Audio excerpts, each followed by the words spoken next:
नमस्कार, आप देख रहे हैं नेशन स्पीक्स। 2024 के चुनाव सिर्फ 10 महीने बाकी हैं और एक के बाद एक खेल होता जा रहा है।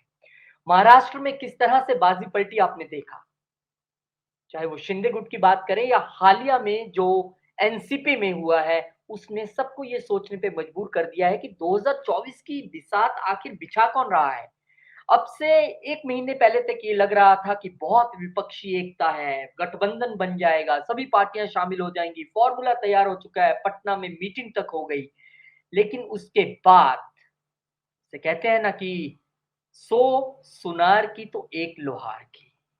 अब ये जो इतने दिन से उठा-पटक चल रही थी, केजरीवाल जी सबसे जाके मिल रहे थे, इधर नीतीश कुमार ने पूरा ज़ोर लगाया हुआ था, लेकिन तुरंत से पासा ऐसे पलटा कि सब हैरान रह गए कि आखिर 2024 के लिए होने क्या वाला है। चलिए, सिलसिलेवार तरीके से शुरू करते हैं। नरेंद्र मोदी को हराना है तो सब इकट्ठे हो जाइए, सबका ये कहना था और उसमें सबसे आगे दिखाई दे रहे थे अरविंद केजरीवाल और नीतीश कुमार। लेकिन अब कहा ये जा रहा है कि इकट्ठे हों कैसे? इकट्ठे होने की तो बात छोड़िए, आप अपनी-अपनी पार्टी ही बचा लीजिए, वो बहुत बड़ी बात है। पहले शिवसेना टूटी, अब एनसीपी। झटका लगा शरद पवार को, जो इस सब के बीच एक ऐसा गठबंधन चाह रहे थे जो नरेंद्र मोदी को ना सिर्फ हराए बल्कि कन्वीनर वो हो, ऐसे संकेत मिल रहे थे। सबसे आगे दिखाई दे रहे थे, लेकिन अब सबसे पीछे दिखाई दे रहे हैं। अब तो ये हाल हो गया है कि अपनी पार्टी को संभालें या नरेंद्र मोदी के खिलाफ गठबंधन बनाएं। तो भाई पहले सोच लीजिए, 2024 की पिच तैयार कौन कर रहा है और उस पे खेल कौन रहा है, ये देखना बहुत इंपॉर्टेंट है। महाराष्ट्र में पिछले 2-3 दिन से जो घटनाक्रम चल रहा है वो सब देख रहे हैं। और अब कहा ये जा रहा है कि अगला खेला यूपी बिहार में होने वाला है। जी हाँ, अगर इसी तरह का खेल हर स्टेट में होता रहा तो 2024 से पहले की तस्वीर तो बिल्कुल साफ हो जाएगी। पहले ही कोई पार्टी ऐसी सक्षम दिखाई नहीं दे रही थी जो अपने दम पे बीजेपी को हरा सके और अब वही पार्टियां टूटती जा रही हैं। तो बताइए कहां से दमखम रहेगा। राजनीतिक जानकार भी मानते हैं कि पिच कोई बनाता रहे, बैटिंग उस पे बीजेपी ही करने वाली है। अब बात करें बिहार की, तो बिहार में कहा जा रहा था कि नीतीश बाबू, जिनको कि सुशासन बाबू या मिस्टर क्लीन की छवि वो हमेशा चाहते हैं, वो सबसे आगे झंडा उठाए घूम रहे थे कि एक गठबंधन बनाएंगे और मोदी जी को हराएंगे। लेकिन अब वहां से भी खबर ये आ रही है, जैसे कि अभी चिराग पासवान ने कुछ दिन पहले कहा कि बहुत सारे नेता संपर्क में हैं, यानी कि क्या जेडीयू में टूट होने वाली है, ऐसा वो कहना चाहते थे। इसको हवा इसलिए तो ज्यादा मिली क्योंकि दबी जुबान में बातें इधर उधर से सामने आने लगी और उसके बाद फिर एकदम से खबर आती है कि डिप्टी सीएम तेजस्वी यादव के खिलाफ चार्जशीट दाखिल की है सीबीआई ने। किस मामले में? जमीन, नौकरी के बदले जमीन जो ले ली थी ना, उस मामले। ये मामला उस वक्त का है, थोड़ा सा बैकग्राउंड आपको बताते चले ताकि क्लियर हो जाए। आपको राजनीति 2024 तक इसी तरीके से समझनी पड़ेगी। 2004 से 2009 के बीच में आपको याद है ना किसकी सरकार थी? यूपीए की, कांग्रेस लीड कर रही थी। लालू प्रसाद यादव उस वक्त रेल मंत्री थे और कहा जाता है कि उसी वक्त ये खेल हुआ कि जब डी क्लास की नौकरियों के लिए गरीबों से जमीन तक ले ली गई, एक कंपनी बनाई गई जिसमें कि डायरेक्टर बताया जाता है कि तेजस्वी यादव थे। जमीन दी गई और उनको नौकरी दे दी गई। उस नौकरी के लिए ना तो रेलवे ने कोई नोटिस निकाला, ना अखबार में एडवर्टाइजमेंट निकाला, बस दे दी गई। और ये शिकायत किसने की थी? लल्लन सिंह ने। उस वक्त कट्टर विरोधी थे और अब आरजेडी के साथ है। लेकिन बात यहाँ लल्लन सिंह की नहीं है, बात यहाँ नीतीश कुमार की है। नीतीश कुमार को ये तय करना है कि उनको करप्शन के चार्जेस में घिरती जा रही आरजेडी के साथ खड़े होना है, जो उन्होंने ये भी अनाउंस कर दिया था कि आने वाले समय में वो तो भविष्य ही तेजस्वी यादव को बता रहे थे।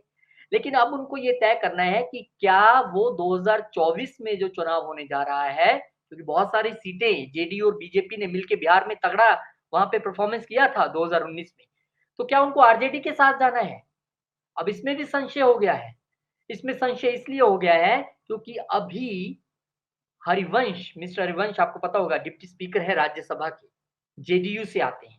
जेडीयू ने बीजेपी से अपना गठजोड़ तो तोड़ लिया, गठबंधन टूट गया, लेकिन हरिवंश डिप्टी स्पीकर बने रहे। और कहा जाता है कि यही हरिवंश जो डिप्टी स्पीकर हैं, ये नीतीश कुमार के भी करीबी हैं और नरेंद्र मोदी के भी करीबी हैं। यानी कि बीच की एक कड़ी नीतीश कुमार पहले ही रख चुके थे। कितनी बार शपथ लीजिएगा नीतीश जी? पहले बीजेपी के साथ, फिर उनको छोड़ा, फिर तेजस्वी के साथ। अब क्या फिर बिहार में एक और शपथ ग्रहण होता दिखाई देगा, या बिहार में भी आपको पार्टियां टूटती दिखाई देंगी? सवाल है, क्योंकि कल ही नीतीश कुमार हरिवंश से मिले हैं, 1 घंटे से ज़्यादा की बैठक चली। इस बीच जब आप बड़े-बड़े गठबंधन की बातें कर रहे थे, उस बीच इस बैठक के बहुत सारे मायने निकाले जा रहे हैं। पिछले 3-4 दिन से लगातार नीतीश कुमार अपने हर एमएलए, एमपी से, एमएलसी से सबसे मिल रहे हैं, सबसे बातचीत हो रही है। कहीं ऐसा तो नहीं है कि पार्टी टूटने का डर है? कहीं ऐसा तो नहीं है कि फिर से बीजेपी में पाले की जाने की तैयारी है? क्योंकि बीजेपी भी ये जानती है कि जेडीयू अगर उसके साथ आती है, अब पता नहीं आएगी कि नहीं आएगी, और आएगी तो बीजेपी एक्सेप्ट करेगी कि नहीं। राजनीति में अपनी दोस्ती और दुश्मनी की मजबूरियां होती हैं। यहाँ ऐसा नहीं होता है तुम मेरा साथ छोड़ गए मैं तुम्हें लूंगा नहीं, या तुमने ऐसा मेरे खिलाफ बोल दिया। यहाँ पे सिर्फ सीट का नंबर बोलता है, कितनी सीट जीत पाएंगे, साथ मिल जाएंगे, ये बड़ी बात है। तो कुल मिला के देखा जाए तो अब बात ये है कि बैठक तो हो गई हरिवंश जी से, उसमें बात क्या निकल के सामने आई? क्या अगले कुछ दिन में हमें जैसे महाराष्ट्र में तुरंत से शपथ लेते कुछ चेहरे राजभवन में नजर आए, क्या बिहार में वही तो ही होने वाला है? क्योंकि नीतीश कुमार पहले दिन से सुशासन बाबू के नाम से जाने जाते हैं, मिस्टर क्लीन वो हर वक्त रहना चाहते हैं, इसीलिए उन्होंने पिछली बार भी आरजेडी का साथ छोड़ा था। तो क्या अब भी वो वही करने वाले हैं? क्योंकि यहाँ पर राजनीति में बातों की कोई अहमियत नहीं है, यहाँ पर अहमियत है अपनी कुर्सी की, अपनी छवि की और चुनाव की। तो अब सवाल ये राजनीति गलियारों में है कि क्या नीतीश कुमार एक बार फिर से बीजेपी का दामन थामेंगे? क्या फिर से वहां पे शपथ ग्रहण होगा 2024 से पहले?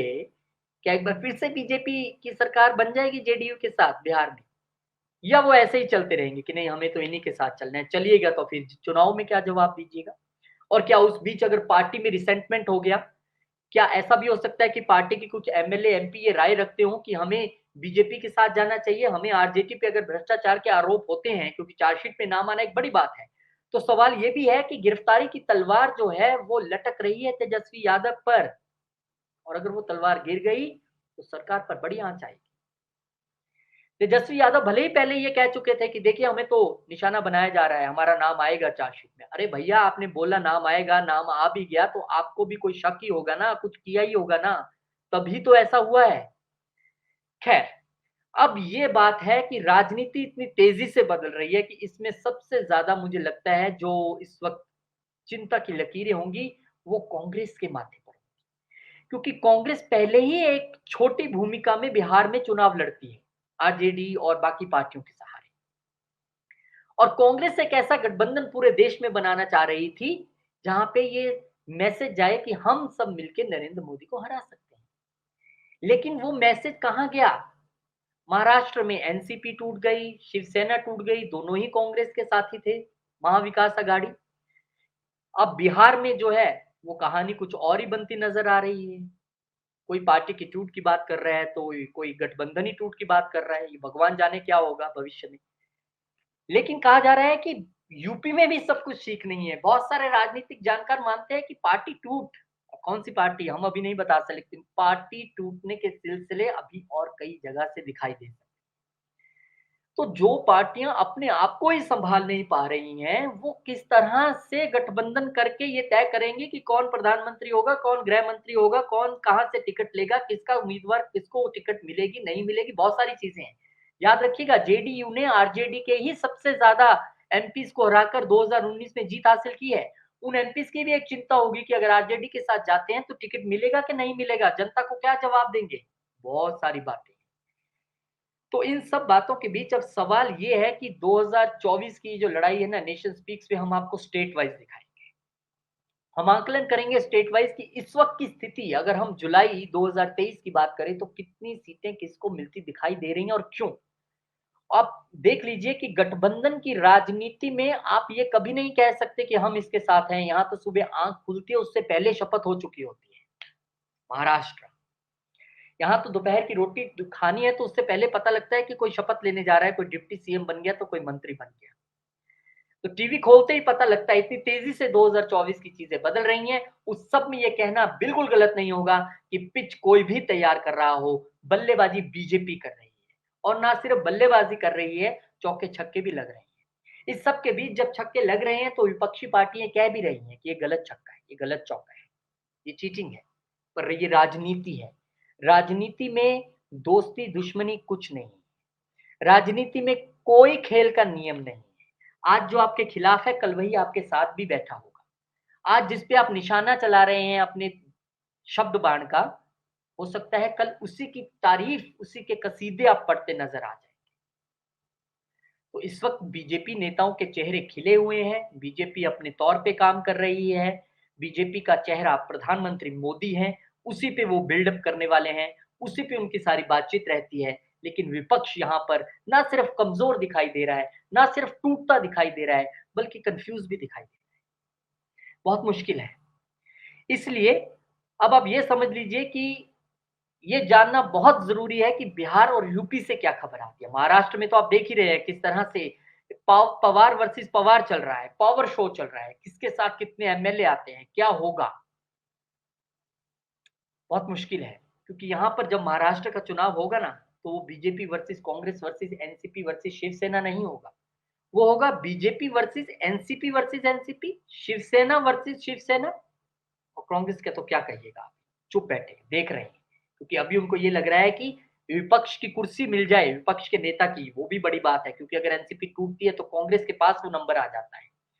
तो कुल मिला के इंतजार कीजिए, बिहार या यूपी कहां से खबर आती है, सरकार बनने की या सरकार टूटने की या गठबंधन टूटने की या कोई और। लेकिन 2024 होते होते आप मान लीजिए मई और जून के महीने तक राजनीति तेजी से बदलेगी, क्योंकि राजस्थान, मध्य प्रदेश, बड़े बड़े जो राज्य हैं, तेलंगाना, सबके चुनाव आने वाले हैं। और इस सब के बीच ये तय हो जाएगा कि ऊंट किस करवट बैठ रहा है, क्योंकि कर्नाटका और हिमाचल की जीत के बाद भले ही कांग्रेस को संजीवनी मिली हो, लेकिन ये संजीवनी 2024 तक चल पाएगी, इसकी वैलिडिटी क्या है ये नहीं कह सकते, क्योंकि बीच-बीच में चुनाव आते जाएंगे और उसके बीच में आंकलन अपने तौर पे राजनीतिक जो माहिर हैं वो गढ़ते जाएंगे, जैसे कि अब हो रहा है। लग रहा था सब कुछ ठीक चल रहा है, स्टेज पे खड़े होके एक दूसरे के साथ ये 11-12 नेता खड़े हैं, ऐसे हाथ दिखा देना बहुत आसान है। सरकारी गाड़ी से, सरकारी हेलीकॉप्टर से आइएगा और कह दीजिएगा बस सब ठीक है। लेकिन पता चलता है कि अपनी स्टेट में पहुँचते ही पार्टी टूट रही है। अब पार्टी को बचाने जाइएगा या महागठबंधन बनाने जाइएगा, ये सोचना पड़ेगा। और इस बीच हम आपके लिए स्टेट वाइज़ आंकलन लाने वाले हैं। गेस्ट भी हमारे साथ होंगे। आप इस वीडियो को अगर पसंद करें, तो नीचे कमेंट भी ज़रूर करें कि आपको क्या लगता है कि 2024 की इस बिसात पर पिच कौन बना रहा है, खेल कौन रहा है? पहली बात। दूसरी बात, राजनीति में जो आप समझ रखते हैं अपने, उस हिसाब से कमेंट नीचे ज़रूर कीजिएगा। वीडियो को आप शेयर ज़रूर कीजिएगा और चैनल को सब्सक्राइब ज़रूर कीजिएगा। मैं रोहित खन्ना आपके साथ रोज़ आऊँगा और कोशिश करूँगा कि राजनीतिक विश्लेषक भी मेरे साथ हों, ताकि हम और अच्छे तरीके से जो चीज़ें चल रही हैं, उसका आकलन कर सकें। फिलहाल बहुत-बहुत शुक्रिया, धन्यवाद। मिलेंगे आपसे एक नए वीडियो में, तब तक आपके लिए छोड़े जाते हैं आपको नेशन स्पीक्स की और खबरों के साथ, जो दिन भर आप देखते हैं। नमस्कार। नेशन स्पीक्स, अब बोलेगा हिंदुस्तान।